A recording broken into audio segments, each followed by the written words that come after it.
Magandang gabi po sa ating lahat. Narito po tayo sa ating panggabi na online service. Ito po yung lingkod, Pastor Romy Olaso. Ang pag-uusapan po natin sa gabing ito ay tungkol po sa tinatawag nating maintenance. Alam niyo po, ako po mismo, personally, meron po akong maintenance na iniinom. No? Para po yung dugo ko is ma-maintain. No? Ang ano ko nga rito, natatawa ako doon sa gamot kasi ang pangalan po ng gamot, Nebivolol. Sabi ko nga nung biniinom ko, sabi ko, kaya pala para hindi ako maging bulol. Kasi di ba pagka nai-stroke ka, para nagiging bulol ka. Pero, kidding aside, ang Biblia po may sinasabi rin na kailangan i-maintain natin. Sabi nga po rito, sa awit 119 verse 9, paano mapapanatiling malinis ang pamumuhay ng sinumang tao sa kanilang kabataan? Sa pamamagitan daw pagsunod sa banal mong kautusan. Pero bago tayo magpatuloy, lapit po muna tayo sa Lord para mapanatili natin yung ating koneksyon at makita na maunawa natin ang kanyang salita. Tayo pumikit, tayo manalangin. Lord, salamat dahil ikaw ang nagdudugtong nung aming connection sa inyo para mas lalo naming maunawaan ang inyong mga salita. Salamat, Panginoon, sa buong maghapon na ito kayo nag-ingat na gabay sa amin at salamat sa pagkakataon na binigay mo po sa amin para sama-sama pa kami mag-aaral ng inyong salita. Sa pamamagitan po ng Espiritu Santo ay tunay na maunawaan, maintindihan namin yung salita. Muli, hinihingi po na ito sa pangalan ni Jesus. Amen. Base sa binasa natin, sabi po dito, sa pamamagitan ng pagsunod sa banal na kautusan, pero marami pong tao, baka kasama po tayo na nahihirapang i-maintain ang pagiging malinis o makasunod sa kautusan ni Lord. Pero meron sinabi, ang psalmist, para ma-maintain daw po natin yung pagsunod, para ma-maintain natin yung pagiging close kay Lord. Titingnan po natin. Unang-una, letter A, ang dapat daw natin gawin, hangarin natin ng buong puso ang pagsunod. Sabi dito, awit 119 verse 10, buong puso ang hangad kong sambahin ka't paglingkuran. Huwag mo kong hayaang sa utos mo ay sumuway. Alam niyo po, si Lord, kagaya ng palagi ko pang sinasabi, hindi niya tayo ginawang robot na tipong sususian pag sinabi niya na, dito ka sa kanan, dito ka lang, dito ka sa kaliwa, tipin na. Hindi. Hinahayaan niya, nire-respeto niya yung ating tinatawag na free will. Kaya nga sabi rito ng psalmist, no, buong puso ang hangad kong sambahin ka't paglingkuran. Buong puso to kaya nga dapat hangarin natin ang buong puso. Kaya lang, hindi mo makakaya ito sa sarili nating lakas. Kaya dinugtong niya, huwag mo kong hahayaang sa utos mo ay sumuway. So kailangan pa rin, palagi sinasabi ko rin to, ng divine intervention. No? Kailangan natin ng divine intervention na galing kay Lord. Gawin natin ang lahat ng pagsunod kay Lord, kailangan daw ng gagaling sa puso. So, ibig sabihin, lahat pala ng gagawin natin, hilingin natin kay Lord, tulungan niyo po ako magawa ka to na nanggagaling sa aking puso. Kasi yun ang gusto ng Lord Kaya pala, di ba, palagi sinasabi ng Lord, mahalin natin siya ng buong puso, ng buong kaluluwa. Kaya sinabi rito sa awit 9:1, pupurihin kita, Yahweh, ng buong puso ko, mga kahangahang ginawa mo'y ipahahayag ko. Again, kapag tayo po sumusunod kay Lord ng buong puso, magugulat ka, ma-amaze ka doon sa mga bagay na gustong ipagawa sa atin ng ating Panginoon. At ma-amaze ka kung paano yung inuutos ni Lord, siya mismo ginawa niya. Kaya nga palagi ko pong sinasabi ito, ang Diyos hindi nag-uutos ng isang bagay nang hindi niya mismo ginawa o hindi pinatunayan nung nandito ang ating Panginoon. Lahat ng inuutos ng ating Panginoon, siya mismo ang nag-model nito. Kaya nga, sa kahanga-hanga mong ginawa, sabi rito, ipahahayag ko. Lahat tayo naka-experience ng magagandang bagay tungkol kay Lord. Ang tanong, pinagmamalaki ba natin si Lord? Ipinapahayag ba natin sa ibang tao ang kanyang kabutihan? Kaya nga po palagi kong sinasabi ito yung ginagawa natin sa simbahan na pagbibigay pugay, pagpupuri sa ating Panginoon, malaking bagay po ito. Bakit? Kasi dito na natin pinapakita kung saan tayo amazed na amazed, wholeheartedly, doon sa ginawa ng Diyos sa ating buhay. Kaya nga hindi po pwede na hindi ka magpasalamat eh. Ma-amaze ka eh. Ang kailangan ng tito, magkaroon tayo ng puso na makita natin na itong utos sa Panginoon ay para sa ating kabutihan. At dahil sa kabutihan natin, makikita natin, may enjoy natin yung ginagawa natin na pagsunod sa ating Panginoon. Okay? Nagkakaroon tayong tinatawag na maintenance. So, maintain natin yung init ng pagmamahal natin sa ating Diyos. Pangalawa, no, sabi rito, para ma-maintain daw natin yung pagsunod natin kay Lord, letter B, ingatan natin ang kanyang salita ng buong puso. Awit 119:11. Ang banal mong kautos ay sa puso ko iingatan upang hindi magkasala laban sa iyo kailanman. Maintaining to obey God's word, dapat ingatan natin o ilagak natin sa ating puso ang kanyang salita. So, again, babalikan natin. Kaya pala inutos ng Lord, no? Sabi nga dito sa Deuteronomy 6:5 and 6, ibigin mo si Yahweh ng iyong Diyos ng buong puso. So kapag umibig tayo sa ating Panginoon, todo ito. Buong puso, buong kaluluwa, at buong lakas. Ang mga utos niya, itanim ninyo sa inyong puso. So again, palagi, ang pagsunod kay Lord, kasama po ang puso. Hindi pwedeng nguso lang. Kasi pwede mong sabihin, mabuti ang Diyos, mabuti. Pero tanong, mamimaintain mo ba ito? Palagi bang makakapagpasalamat ka kay Lord? Di ba, may time pag mayroon kang problema, hindi mo alam kung paano ka magpapasalamat. Pero kung nakatanim sa isipan mo at sa iyong puso, na lahat ito nung ginagawa ng ating Panginoon, para sa kabubuti natin, makikita natin yung beyond doon sa problema na na-experience natin o dito sa journey na nahihirapan tayo. Bakit?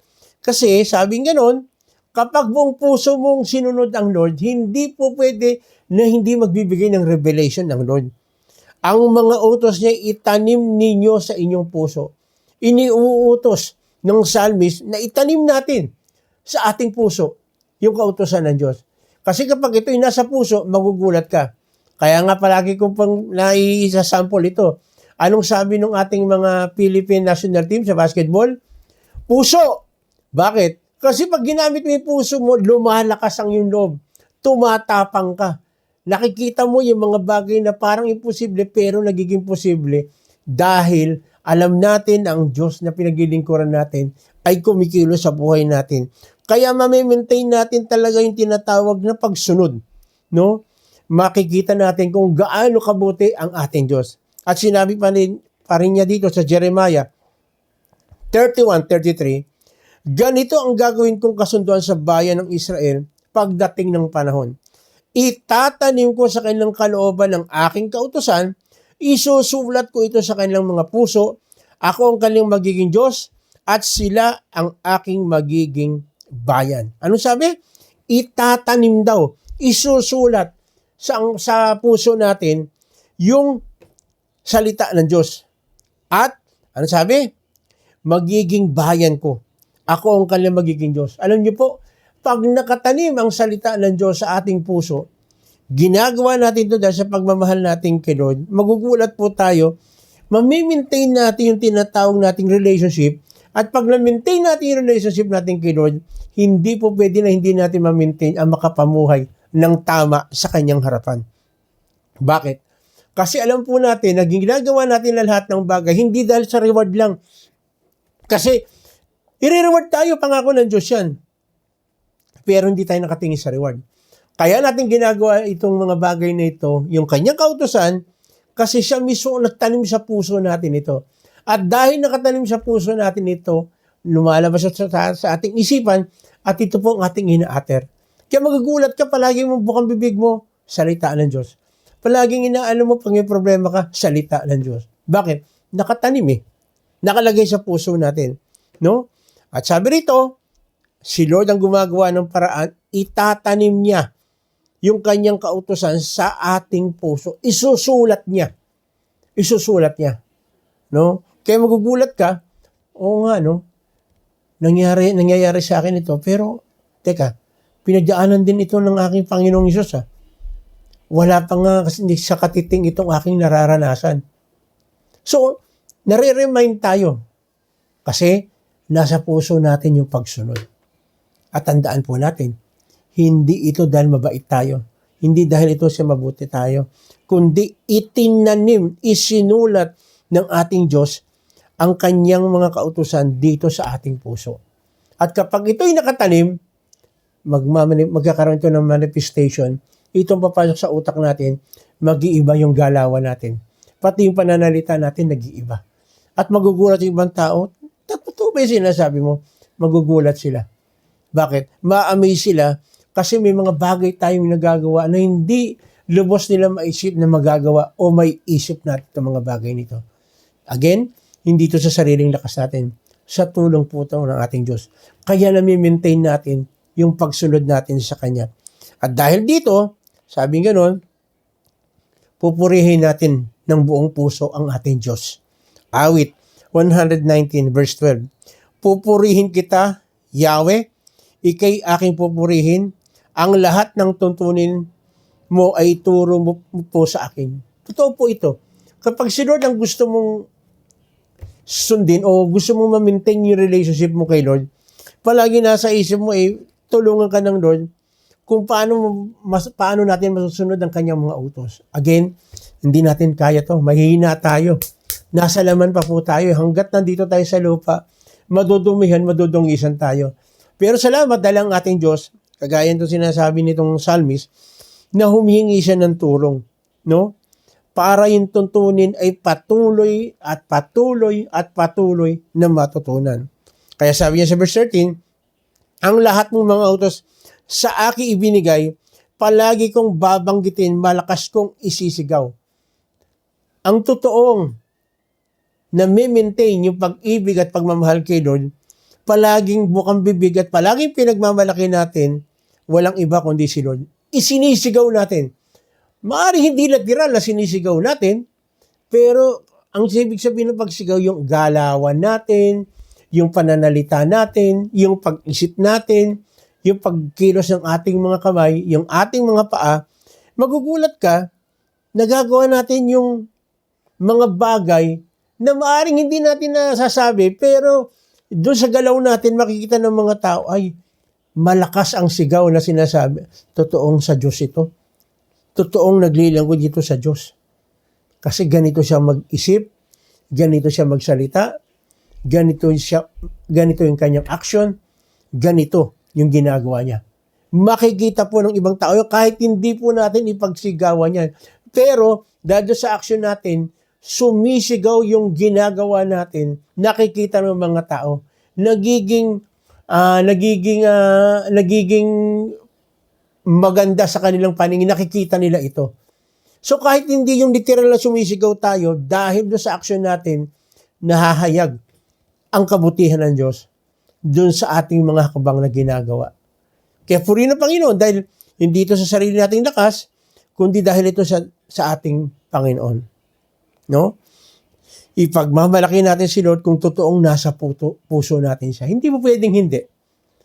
Palagi, ang bawag niya sa atin, magugulat ka, nasasabi mo na ipagmamalaki mo ang kabutihan ng Diyos. Sa gabing ito, tingnan po natin pabuti. Nasaan na po tayo ng ating pagsunod sa ating Panginoon? Nami-maintain ba natin yung level ng ating pagsaserve sa ating Panginoon? O nandun tayo kumisa time na naglolobat tayo, pero pwede naman tayo mag-charge. I-charge natin yung sarili natin sa salita ng Diyos. Kasi pag tayo naka-charge, fully blast tayo, ginagawa natin bagay nito, makikita natin kung paano tayo tutulungan ng Diyos. Kasi si Lord ang palaging nasa isip niya, tayo ay lumago at lumago at lumago at hindi lang bagamat gusto ng Lord, ma-maintain natin yung level na pagsaserve natin, pero gusto ng Lord, mas tumaas pa. Kaya lang, yung maintenance nga na sinasabi ko po, ay hindi madali. Kaya kailangan natin ng salita ng Diyos. Sa gabing ito, hindi ko alam kung ikaw sa pagkakataong ito ay nahihirapan ka. Pero salamat ang ating Diyos ay napakabuti. Kagaya ng ating binasa, si Lord ang nagbibigay, nagtumutulong sa atin para tayo magtagumpay. Ang kailangan lang natin, hangarin ng puso natin. Hangarin natin ang totoong sumunod kay Lord. Ingatan natin ang ating puso para makasunod tayo kay Lord. At mangyayari lang ito kung tayo nakababad sa presensya ng Panginoon at makigulat ka, pati sa pagpupuri natin nang gagaling sa puso, hindi lang sa nguso. Kaya muli, sa gabing ito, tignan natin mabuti. Lapit tayo sa ating Panginoon na nagbibigay ng kalakasan sa atin para tayo magtagumpay sa buhay na ito at ma-maintain natin yung status ng buhay natin sa pagsunod sa ating Panginoon. Of course, hindi lang ma-maintain ang gusto na to the max. Kaya lang, yung maintenance pa lang, mahirapan na tayo. Pero, kagaya ng sinasabi ng salita ng Diyos, maraming paraan para ma-maintain natin na talagang tayo ay maging malinis sa harapan ng ating Panginoon. Tayo pumikit, tayong manalangin. Lord, di madali na i-maintain ang aming relationship sa inyo. Madali po kami makalimot at mawala sa focus. Please tulungan po ninyo ako, bigyan po ninyo ako ng puso laging hangarin ang makasunod sa lahat ng iyong kautusan. Na maingatan ko sa aking puso ang iyong mga salita at tunay na magkakaroon ako palagi ng pagpupugay sa iyong dakilang pangalan. At tunay na maipagmalaki kita kahit kanino, kahit saan, ang iyong dakilang pag-ibig at pagmamahal sa amin. Kapatid, sa mga oras na ito, ang isang kaparaanan ng Diyos para maranasan natin ang kanyang dakilang pag-ibig, makita natin, i-amaze niya tayo. At ang isang very amazing dito, meron kang karamdaman sa mga oras na ito, ang Lord ay nangungusap. Pwede kanyang bigyan ng kagalingan sa pagkakataong ito. Kaya hihilingin kung itong ninanais mo at ninanais sila ng Lord, tulungan ka para tayo ay lumakas sa ating pananampalataya. Tayo'y manalangin. Lumapit ka kay Lord. Sabihin mo sa Kanya ang iyong nararamdamang physical. Maaring meron kang karamdamang physical. Ito yung pagkakataon para maranasan mo. Dahil gusto ng Lord makapag-serve tayo at gusto ng Lord alisin yung mga karamdaman sa atin. Kung itong ninanais mo, sabihin mo sa ating Panginoon, Lord, gusto ko po ng kagalingan. Sige, sabihin mo sa Kanya. Opo, Panginoon, naririnig po ang kahilingan ng aking kapatid. Gusto po niya makasunod sa inyo. Gusto po niya magampanan yung tungkulin niya sa inyo. Yes, Lord. Bigyan niyo po siya ng kagalingan. Angkinin mo, kapatid, ang kagalingan. Emotionally, nahihirapan ka rin dahil meron kang problema sa iyong kapatid, sa iyong asawa, sa iyong magulang, sa iyong anak, o sino mang tao kasama mo sa bahay, sa trabaho, sa eskwela. Gusto ng Lord masettle yung problema mong yan. Kaya tulungan ka ng Diyos na magkaroon ka ng matutong magpatawad kung siya'y nagkasala sa iyo, sino man ito, o ikaw nakagawa ng pagkakamali, bigyan ka ng boldness ng Lord para humingi ng tawad sa mga tao na maaring hindi mo napapansin, nasaktan mo, o maaring nakapagsalita ka ng hindi maganda na nagkaroon ito ng damage sa kanilang pagsunod sa ating Panginoon. Mga oras ito, maaring ikaw ay nahihirapan sa pagsunod dahil may mga hadlang. Tulungan tayo ng Diyos. Tulungan ka ng Diyos na makalaya. Sige, hilingin mo sa ating Panginoon, makalaya ka. Sa gawa ng kalaban, kami umaalipin sa iyo. Palayain ka ng Lord. In Jesus' name. In Jesus' name. In Jesus' name. Lahat ng gawa ng kalaban, in Jesus' name, tanggalin mo. I-cast out mo. In Jesus' name.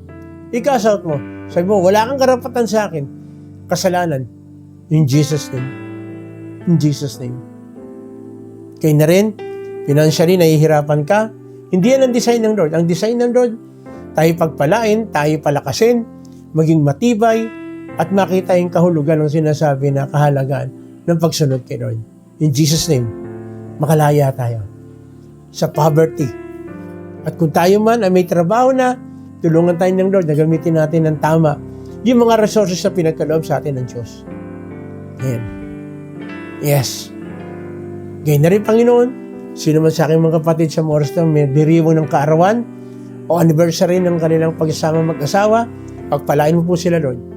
Kung paano pinagpala mo na karang taon, lalo po makaranas sila ng inyong dakilang pagpapala. Ganyan na rin, Panginoon, nataas po namin ang nalalapit na eleksyon po namin. Tulungan niyo po ang bawat isa sa amin na matuto kami, na mag-analyze, mag-evaluate. Sino ba yung mga tao na may banal na takot talaga sa iyo? Yun ang aming hiyalan.